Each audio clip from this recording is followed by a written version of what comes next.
पिछले वीडियो में देखे थे कि कोर लॉस से रिलेटेड थ्योरी के क्या था और कोर लॉस का प्रॉब्लम को हम लोग किस टाइप से सोचते हैं।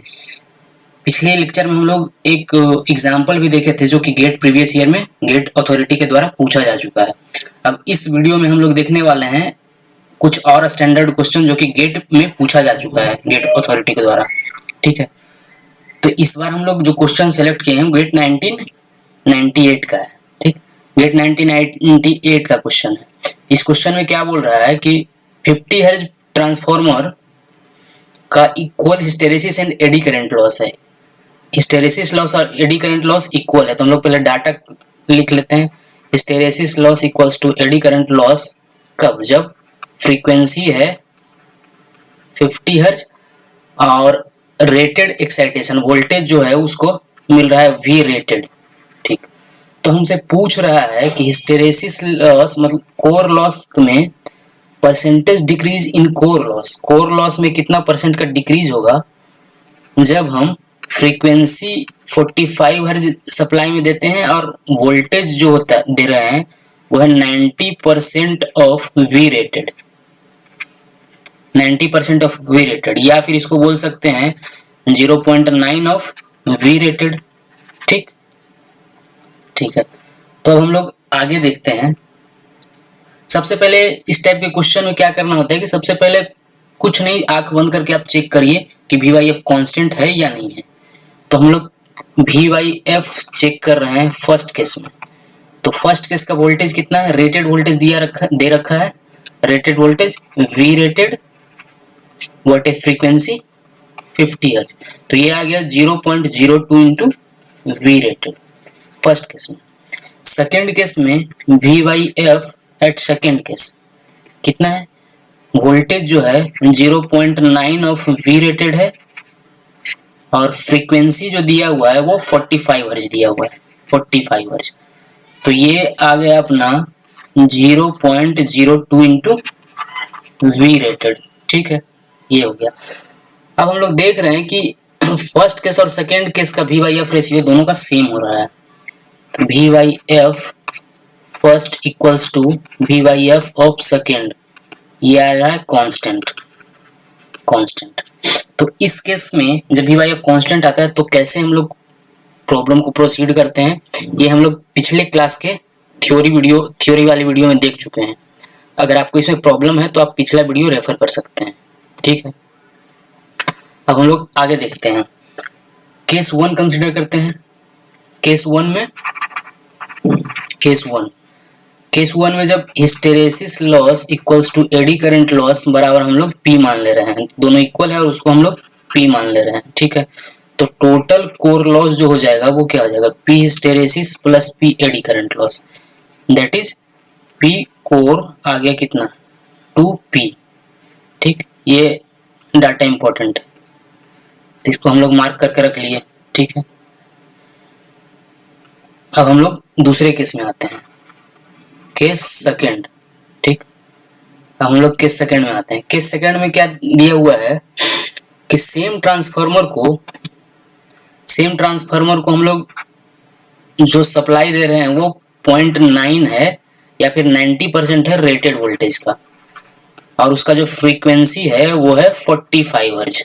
ठीक है, उसका फ्रीक्वेंसी जो दिया हुआ है वो 45 हर्ट्ज दिया हुआ है। तो जब हम जानते हैं कि वी वाई एफ कांस्टेंट आता है, तो उस केस में हिस्टेरेसिस लॉस जो होता है प्रोपोर्शनल होता है फ्रीक्वेंसी के, और एडी करंट लॉस जो होता है वो प्रोपोर्शनल होता है फ्रीक्वेंसी का स्क्वायर के।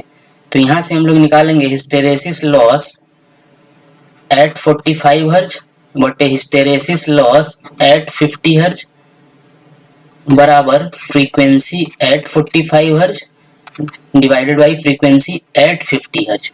तो जब इसको हम लोग कैलकुलेट करेंगे तो ये आ जाएगा हिस्टेरेसिस लॉस एट 45 हर्ट्ज बराबर हो जाएगा hysteresis loss at 50 hertz into frequency 45 दिया हुआ है सेकेंड केस का, और फर्स्ट केस में कितना दिया हुआ है 50। तो जिस बार हम इसको कैलकुलेट करेंगे, कैलकुलेट करके देख ले रहे हैं 45 बाई 50, ये आ जा रहा है अपना 0.9। 0.9 ठीक। और फर्स्ट केस में हिस्टेरेसिस लॉस हम लोग P माने हैं, P हम लोग एज्यूम किए हैं, तो 0.9 P हो जाएगा। ठीक, अब हम लोग देखते हैं एडी करंट लॉस के लिए। ठीक, एडी करंट लॉस प्रोपोर्शनल होता है एफ स्क्वायर के, तो एडी करंट लॉस एट 45 हर्ज बटे एडी करंट लॉस एट 50 हर्ज इक्वल हो जाएगा क्या, फ्रीक्वेंसी एट 45 हर्ज बाई फ्रीक्वेंसी एट 50 हर्ज का स्क्वायर। तो यहां से आ जाएगा अपना एडी करंट लॉस एट 45 हर्ज बराबर एडी करंट लॉस एट 50 हर्ज इंटू फ्रीक्वेंसी 45 बाई 50 के स्क्वायर। अब ये चीज हमको पता है कि एडी करंट लॉस भी 50 हर्ज पे जो है हिस्टेरेसिस लॉस के बराबर है, उसको हम लोग P मान चुके हैं। तो यहां से आ जाएगा अपना डायरेक्ट, यहां से आ जाएगा एडी करंट लॉस एट 45 हर्ज बराबर P इंटू इसका हम लोग निकाल लेते हैं क्या आ जा रहा है कैलकुलेट करके, 45 बाई 50 का स्क्वायर, ये आ जा रहा है 0.81, ये आ जा रहा है 0.81 P, 0.81 P।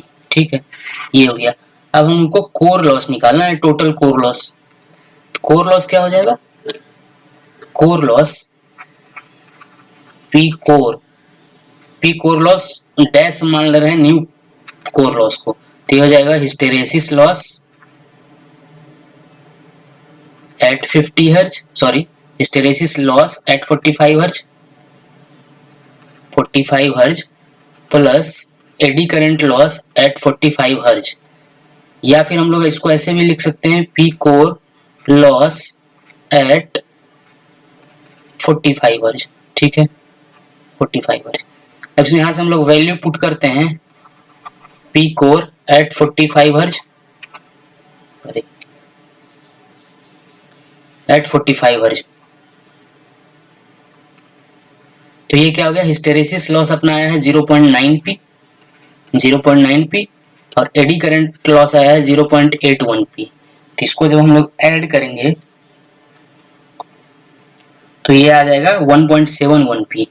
तो P कोर लॉस एट 45 हर्ज आ गया 1.71 इंटू P। तो ये हो गया न्यू वैल्यू, ये हो गया न्यू वैल्यू, और हमको ओल्ड वैल्यू हमको क्या निकालना है, परसेंटेज चेंज निकालना है। तो परसेंटेज चेंज के लिए पहले हम लोग चेक करते हैं कि ओल्ड वैल्यू कितना आया था, P कोर एट 50 हर्ज ये आया था 2P, P plus P hysteresis plus eddy current loss 2P आया था। तो हमको निकालना है percentage decrease in core loss.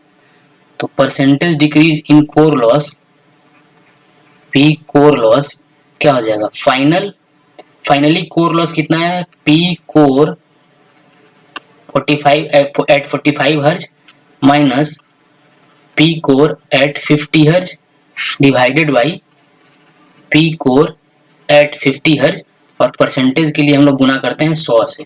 तो P कोर 45 हर्ज पे आया है 1.71 और P कोर आया है 50 हर्ज पे 2P, सॉरी